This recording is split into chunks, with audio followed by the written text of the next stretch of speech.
Exam lesson YouTube channel को subscribe करें और बेल आइकन को प्रेस करें ताकि आने वाली हर वीडियो का नोटिफिकेशन आपको मिलता रहे।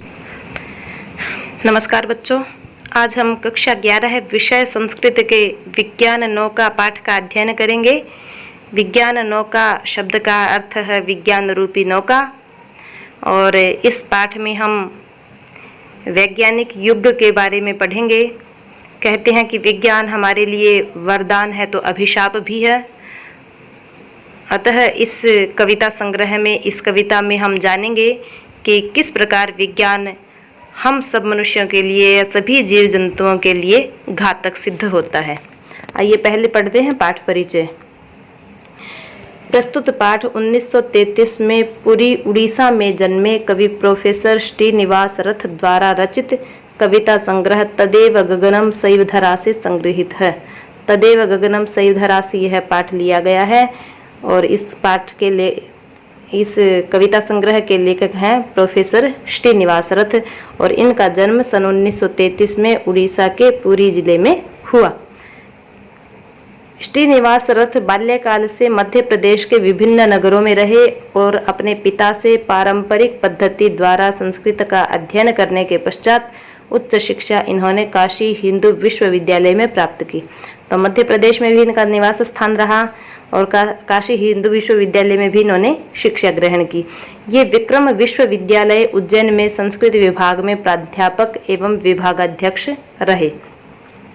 प्रायः 40 वर्षों से ये संस्कृत में गीत लिखते आ रहे हैं। इनके गीतों का उपर्युक्त संग्रह जो तदेव गगनम शैवधरा नामक जो कविता संग्रह है उसका हिंदी अनुवाद के साथ प्रकाशन भी हो चुका है, अर्थात हिंदी अनुवाद के साथ भी वो तदेव गगनम शैवधरा कविता संग्रह प्रकाशित हो चुका है। प्रस्तुत पाठ में आधुनिक विश्व में यांत्रिकता और कृत्रिमता के प्रति बढ़ते हुए मोह के प्रति सचेत किया जा रहा है।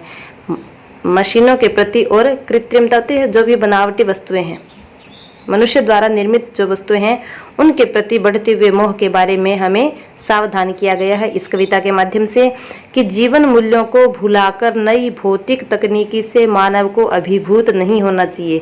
कि मनुष्य के जो जीवन के जो मूल्य हैं, पारंपरिक जो मूल्य हैं, उनको भूल करके, यानी कि हम अपनी संस्कृति को भुलाकर जो भौतिक तकनीकी सभ्यता है उस तकनीकी सभ्यता के माध्यम से, उस तकनीकी व्यवस्था में से अपने आप को जोड़कर अपने जीवन के पारंपरिक मूल्यों को हमें नहीं भुलाना चाहिए।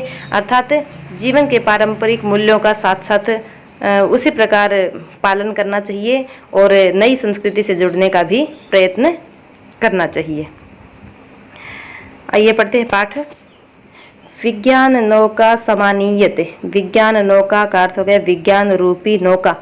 यह नाव समानीयते लाई जा रही। विज्ञान रूपी नौका अर्थात वैज्ञानिक जो युग है उसके बारे में कहा है कि विज्ञान रूपी नौका लाई जा रही है और वो नौका का काम होता है उतारना, पार करना, पार तारना, पार लगाना। तो ज्ञान गंगा विलुप्तेति नालोक्यते। तो विज्ञान रूपी नौका तो आ गई, परंतु क्या हुआ, जो ज्ञान की गंगा थी, विज्ञान की नौका तो लाई जा रही है और ज्ञान गंगा, ज्ञान रूपी गंगा अर्थात मनुष्य का जो आध्यात्मिक ज्ञान था वो ज्ञान रूपी गंगा जो है वो विलुप्तेति का विच्छेद हो जाएगा। विलुप्ता धन इति, विलुप्ता लुप्त हो गई है। ज्ञान गंगा जो वो विलुप्त हो गई है। ना लोक्यते का विच्छेद हो जाएगा। न धन आलोक्यते, न नहीं आलोक्यते देखी जा रही या दिखाई नहीं दे रही। कि विज्ञान रूपी नौका तो ले आए, तो विज्ञान रूपी नौका तो लाई जा रही है, परंतु क्या हुआ, ज्ञान रूपी जो गंगा है वो विलुप्त हो गई है। नालोक्यते दिखाई नहीं दे रही या ज्ञान रूपी गंगा को कहीं देखा नहीं जा रहा। संस्कृतोद्यान दुर्वा दरिद्रीकृता निष्कुटेषु स्वयं कंटकिन्याहिता पुष्पितानां लतानां न रक्षा कृता विस्तृता वाटिका योजना निर्मिता। और यहाँ आगे बताया है कि संस्कृतोद्यान दुर्वा, जो संस्कृतोद्यान, उद्यान का अर्थ होता है बाग, जो सुंदर बाग थे उनकी दुर्वा का अर्थ दूब अर्थात घास, एक प्रकार की घास होती है दूब। तो सुंदर सुंदर जो बाग थे उनसे दूब दरिद्रीकृता काट दी गई है। जो बड़े बड़े जो बाग थे, सुंदर सुंदर बाग थे, उन बागों में से दूब को काट दिया है, यानी कि घास को नष्ट कर दिया है। निष्कुटेशु स्वयं कंटकिन्याहिता, और निष्कुटेशु जो छोटी छोटी बगीचियाँ थी, जो घरेलू बगीचे थे, तो बगीचियों में, उन बगीचियों में स्वयं स्वयं कंटकिन्याहिता, कंटकिनी होती नागफनी या कंटीले वृक्ष आहिता लगा दिए गए हैं, तो नागफनी आदि लगा दी गई है। तो जो सुंदर बगीचे थे उनकी घास को तो काट दिया है, और उनकी जगह क्या रह गया अब? निष्कुटेशु, जो छोटी छोटी बगीचियां हैं, जो घरेलू बगीचियां हैं, बगिया हैं, उनमें कंटकिन्याहिता, उनमें भी कंटकिनी अर्थात नागफनी इत्यादि कंटीले वृक्ष लगा दिए हैं। तो जो कोमल तिनकों वाली जो घास थी, दूब थी, उसको तो नष्ट कर दिया है, और जो छोटी छोटी बगीचियां बच गई, घरेलू जो बगीचे हैं, उनमें नागफनी लगा दी है। पुष्पितानाम लतानाम न रक्षा कृता, पुष्पितानाम फूलों की और लतानाम लताओं की न नहीं रक्षा कृता, रक्षा की जा रही, फूलों और लताओं की रक्षा नहीं की जा रही। विस्तृता वाटिका योजना निर्मिता, जो फूल हैं और लताएं हैं, उनकी तो रक्षा नहीं की जा रही, और उनकी जगह क्या कर दिया? विस्तृता, विस्तृता मतलब बहुत बड़ी बड़ी, वाटिका योजना, बहुत बड़े बगीचों की योजनाएं निर्मिता बनाई जा रही हैं, बड़े बड़े बगीचों की योजनाएं बनाई जा रही हैं। इसका मतलब हुआ कि जो जिस धरती पर या जिस जगह पे फूल फल वाली लताएं होती थी, फूलों वाली लताएं होती थी, और सुंदर फलों और फूलों से युक्त वृक्ष होते थे, उन सबको काटकर वहां पर विस्तृत वाटिका योजना का, यानी कि बड़े बड़े कारखाने स्थापित कर दिए गए हैं। तो बड़े बड़े कारखानों को स्थापित करने के लिए उस भूमि को वृक्षहीन बना दिया है, बंजर भूमि बना दिया है, और उस भूमि पर जहाँ पर फलदार पौधे और फूलदार लताएं और घास होती थी, वहाँ पर क्या कर दिया? अब बड़ी बड़ी वाटिका, बड़े बड़े कारखाने स्थापित करने की योजनाएं बनाई जा रही हैं। अर्थात वैज्ञानिक युग जो है वो हमारी जो वास्तविक संस्कृति है उससे हमें दूर करता आ रहा है, और मनुष्य उसके प्रति अभिभूत होता जा रहा है, उसके प्रति आकर्षित होता जा रहा है, अपनी सांस्कृतिक महत्व को भूलते हुए विज्ञान की तरफ उसका अंधा मोह बढ़ता जा रहा है। तो यहाँ एक बार इसको फिर से पढ़ते हैं। संस्कृतोद्यान दुर्वा दरिद्रीकृता, जो सुंदर जो बाग थे उनमें से घास को काट दिया गया है। निष्कुटेशु स्वयं कंटकिन्याहिता, और छोटी छोटी बगीचियों में कंटकिनी लगा दी गई है। पुष्पिता नाम लता नाम न रक्षा कृता, फूलों और लताओं की रक्षा नहीं की जा रही। विस्तृता वाटिका योजना निर्मिता, और बड़े बड़े बगीचों की योजनाएं नित्य प्रतिदिन बनाई जा रही हैं। आगे, के कथम कुत्र वा क्रंदनम कुर्वते राजनीति श्मशानेषु न जायते विज्ञाननों का समानीयते। के का अर्थ कौन, कौन, कथम का अर्थ हो गया कैसे, और कुत्र का अर्थ था कहाँ। कौन, कैसे, कहाँ। क्रंदनम कुर्वते, क्रंदन कर रहा है अर्थात रो रहा है।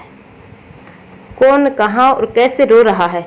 राजनीति श्मशानेषु, राजनीति रूपी श्मशानों में न जायत, ये कोई नहीं जानता, अर्थात राजनीति का ऐसा भूत सवार लोगों के दिमाग पे हो गया है कि उनको ये ही नहीं पता चलता कि कौन, कहाँ और कैसे क्रंदन कर रहा है। अर्थात जो आम जन है वो कितना प्रताड़ित है, कितना दुखी है। जो बड़े बड़े व्यापारी हैं, बड़े बड़े रईस लोग हैं, वो नित्य प्रति नई तकनीक के साथ अपने मशीनों को इस युग में लाते जा रहे हैं और उनका प्रयोग करते रहते हैं, और इसी कारण से जो आम जन है उसका जो जीवन है वो भी अस्त व्यस्त हो जाता है। तो राजनीति रूपी श्मशानों में ये कोई नहीं जानता कि कौन, कहाँ और कैसे क्रंदन कर रहा है। विज्ञान नौका समानीयते, विज्ञान रूपी नौका लाई जा रही है। आगे, वर्तमान स्थितिर मानवानां कृते प्रत्यहम दुर्निमित्तैव संलक्ष्यते, यत्र कुत्रापि शांतिः समुद्वीक्ष्यते तत्र विध्वंस बीजम समायुज्यते। वर्तमान स्थितिर मानवानां, विच्छेद हो जाएगा इसका, वर्तमान स्थिति ही धन मानवानां। यहाँ जो कृते शब्द है, कृते का अर्थ होता है लिए, के लिए। तो वर्तमान स्थिति जो आज की स्थिति है वो मानवानाम कृते मनुष्यों के लिए, जो आज की जो स्थिति है, आज की जो हालत है वो सभी मनुष्यों के लिए प्रत्यहम का अर्थ हो गया प्रतिदिन, एह का अर्थ होता है दिन, प्रति उपसर्ग लगने के बाद ये शब्द बन गया अव्ययी भाव का समास का उदाहरण, अव्ययी भाव समास। तो प्रत्यहम का अर्थ हो गया प्रतिदिन। वर्तमान स्थिति मनुष्यों के लिए प्रतिदिन दुर्निमित्तैव संलक्ष्यते, दुर्निमित्ता दिखाई दे रही है। दुर्निमित्तैव का विच्छेद हो जाएगा दुर्निमित्ता धन एव।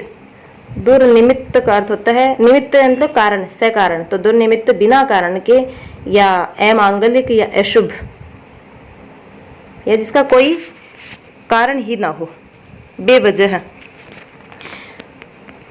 संलक्षित दिखाई दे रही है। वर्तमान स्थिति आज की स्थिति मानवानाम कृते मनुष्यों के लिए प्रत्यहम प्रतिदिन दुर्निमित्ता एवं संलक्षिते अमांगलिक या अशुभ दिखाई दे रही है। यत्र कुत्रापि, वो अमांगलिक क्यों दिखाई दे रही है? वर्तमान स्थिति जो है वो हर मनुष्य के लिए अशुभ कर प्रतीत हो रही है। क्यों? क्योंकि यत्र कुत्रापि, यत्र का अर्थ होता है जहाँ, कुत्रापि कहीं भी, जहाँ कहीं भी शांति समुद्विक्षते देखी जा रही है, जहाँ कहीं भी शांति देखी जा रही है, तत्र वहीं पर, तत्र का अर्थ होता है वहाँ, विध्वंस बीजम, विध्वंस बीज का अर्थ हो गया विनाश का बीज, विध्वंस होता है विनाश, विनाश का बीज समायोज्यते बोया जा रहा है, बोया जा रहा है। अर्थात जहाँ कहीं भी शांति दिखाई देती है वहीं विनाश का बीज बोया जा रहा है। जैसे आजकल बड़े बड़े अस्त्र शस्त्र, नए अस्त्र शस्त्रों का निर्माण हो रहा है, वो एक देश दूसरे देश पर आक्रमण करने के लिए उनका अंधाधुंध निर्माण कर रहा है, और इसलिए जहाँ कहीं भी शांति देखी जाती है, यानी कि एक देश जो है वो शांति प्रिय देश है मान लो, और दूसरा एक देश है जो क्रांति प्रिय देश है, वो क्या करेगा? अपने दूसरे की शांति को भंग करने के लिए, अपना वर्चस्व बढ़ाने के लिए, अपना वर्चस्व दिखाने के लिए, स्थापित करने के लिए उन अस्त्र शस्त्रों का प्रयोग उस दूसरे देश पर करेगा। तो इसलिए कहा है कि यत्र कुत्रापि शांति समुद्विक्षते है। ऐसे ही हम छोटे स्तर पर देखें, आपसी जो भाईचारा है वो आजकल खत्म होता जा रहा है। लोग एक दूसरे से बात करना पसंद नहीं करते, अपने आप तक सीमित रहना चाहते हैं। इसलिए कहा है कि जहाँ कहीं भी शांति देखी जाती है वहीं विनाश का बीज बोया जा रहा है। अर्थात एक मनुष्य दूसरे मनुष्य के सुख से ईर्ष्या करता है, तो जहाँ कहीं भी वो शांति दिखाई देती है किसी को भी, वहीं किसी न किसी के माध्यम से या किसी न किसी के द्वारा विनाश का बीज बोया जा रहा है। सर्वनाशार्थ विद्यैव विद्योतते, और वो विनाश का जो बीज बोया जा रहा है उसका कारण क्या है? सर्वनाशार्थ, सर्व सभी के, नाशार्थ नाश के लिए, सबका नाश करने के लिए, ये सब के नाश के लिए, विद्यैव का विच्छेद हो जाएगा विद्या एव, विद्या ही विद्योतते प्रतीत हो रही है, प्रकाशित हो रही है, और सब के नाश के लिए विद्या ही प्रकाशित हो रही है। कहने का मतलब जितना मनुष्य विद्या को प्राप्त करके विद्वान बनता है, तकनीकी शिक्षा ग्रहण करता है, और उसके माध्यम से जो नई तकनीकों की खोज करता है या नई तकनीक लाता है, और उससे बने हुए जो अस्त्र शस्त्र हैं और जो मशीनें हैं वो क्या करती हैं? वो नाश का कारण बनती हैं। और सबके, इसीलिए कहा कि सबके नाश के लिए विद्या ही प्रकाशित हो रही है, अर्थात सबका नाश करने का कारण, मूल कारण है विद्या। तो सबके नाश के लिए विद्या ही प्रकाशित हो रही है। स्वार्थ रक्षावलंबो नौचिंत्यते, और इस कारण से सबके नाश करने के लिए मनुष्य क्या करता है? स्वार्थ रक्षा अवलंबोपि, स्वार्थ रक्षा का अवलंब, स्वार्थ रक्षा और अवलंब शब्द बन जाएगा। स्वार्थ रक्षा के बाद शब्द जो बचेगा वो बचेगा अवलंब। अवलंब का अर्थ होता है सहारा, आश्रय। तो स्वार्थ रक्षा के आश्रय के बारे में भी नौचिंत्यते, नहीं सोचा जा रहा। यहाँ स्वार्थ का मतलब है अपनी रक्षा के लिए, अपनी रक्षा के आश्रय के बारे में भी नहीं चिंतन किया जा रहा, क्योंकि जो अस्त्र शस्त्र निर्मित किए जा रहे हैं, बनाए जा रहे हैं, वो हो सकता है हमारे विनाश के लिए भी उसी प्रकार से काम आए जिस प्रकार शत्रु के काम आते हैं। तो हो सकता है वो अस्त्र शस्त्र हमारे भी विनाश का कारण बन जाएं। तो जो मनुष्य तकनीकी दिमाग रखते हैं, उनके द्वारा जो अस्त्र शस्त्र बनाए जा रहे हैं, वो अपनी रक्षा के आश्रय के बारे में भी नहीं सोचते, अपनी रक्षा के बारे में चिंतन नहीं करते। विज्ञान नौका समानीयते, विज्ञान रूपी नौका लाई जा रही है। आगे जो पाठ बच गया उसका हम फिर अगले वीडियो में अध्ययन करेंगे। तब तक मेरा आपसे अनुरोध है कि इस वीडियो को आप देखकर अपनी शंकाओं का निवारण करें। और इसी के साथ आप सभी का धन्यवाद।